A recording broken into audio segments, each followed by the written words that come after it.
Hello everybody, James here of Z.E.D. Doing my own camera work again. And I thought, some videos I do lecture type stuff, I'll do some more informal type of things like here. I'm going to try and keep some videos short, some videos have to be long to get the point across. And once I get a cameraman I can do more in-depth showing you stuff. But I wanted to talk to you today a little bit in an informal way of a positive mindset. And one way I wanted to talk about that was talking about the whole notion of a zombie apocalypse. Now, I personally, and Z.E.D does not like using the term zombie apocalypse. It's the most obvious term to use, it's one everybody knows, so in talking about it, in order, if somebody doesn't know what I'm saying by a zombie outbreak, then maybe they aren't paying attention. But I'm not going to correct people when they say zombie apocalypse. The reason I don't like apocalypse, it's got a very biblical, fatalistic connotation to it, kind of like this is the end, and nothing you can do will stop it. And I can't agree with that philosophy, and it goes counterproductive to having a positive mindset. That's why you hear me use the word incursion, outbreak, zombie epidemic, zombie infection, so on and so forth.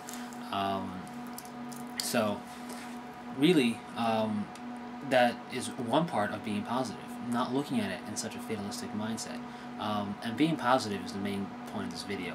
It's important to keep a positive mindset, to keep hope alive and be optimistic. Now, you don't want to have false hope, because that will just, if you lie to yourself, as I'm trying to finish one sentence and failing at it, if you lie to yourself, that's not going to help you in the end. If you know the bridge is out, for example, but trying to lie to saying the bridge will be there, the bridge will be there, what's the point of even going over there when you know the bridge is out? You're just going to let yourself down again, if that's even possible. Depending on the situation, you can almost convince yourself of something that's not true, that you knew wasn't true, but in giving yourself false hope, you kind of want to believe it, and then you get there and it's not true. So, positive mindset, optimism without being false. If you're by yourself, you're alive today. You're not a zombie, you're not infected, you're not injured. You may find other survivors down the road. You may find more supplies. You're alive, that's great.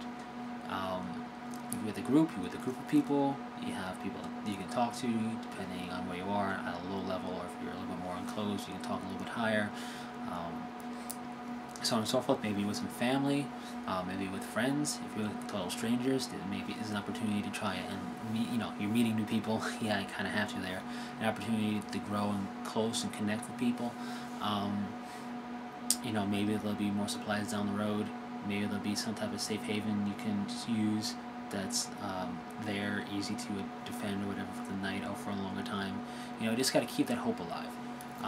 And that's a big part of any survival. If you watch any of the survival shows or read anything from survival experts, a positive mindset's important. And it's true with anything, really. Studies have shown that in medicine, if you don't have a positive mindset, you can have a really hard time in recovery from illness or surgery. And it's been documented, and it does show an effect. So the same thing applies to everyday life. If you wake up with a very pessimistic attitude one day, you're going to be essentially in a bad mood for almost no reason. Think about it. When was the last time you were in a bad mood? Now, maybe certain things happen. When was the last time you woke up and just in a bad mood? And what's the reason for it? I can't tell you. But optimism helps you be in less of a bad mood. And that mindset is important because that will help you keep from making mistakes, being rash about things, and ultimately keep you alive, especially in the zombie survival scenario. Remember, being alive is what we want here. We want humanity to persevere through this extinction level event. And the only way you can do that is if people prepare and people have that positive mindset. If you think, oh, we're all going to die, what's the point, we're just going to lose in the end, then why are you still fighting? Think about it that way. So that's pretty much all I wanted to say, really. Keep that positive mindset going. Remember, it's never too early to prepare. The last thing you want is to be caught unprepared.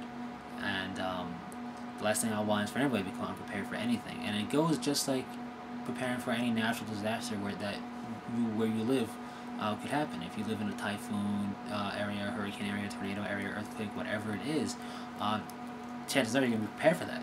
You at least have an idea about what to do in any situation. Hopefully you're all prepared.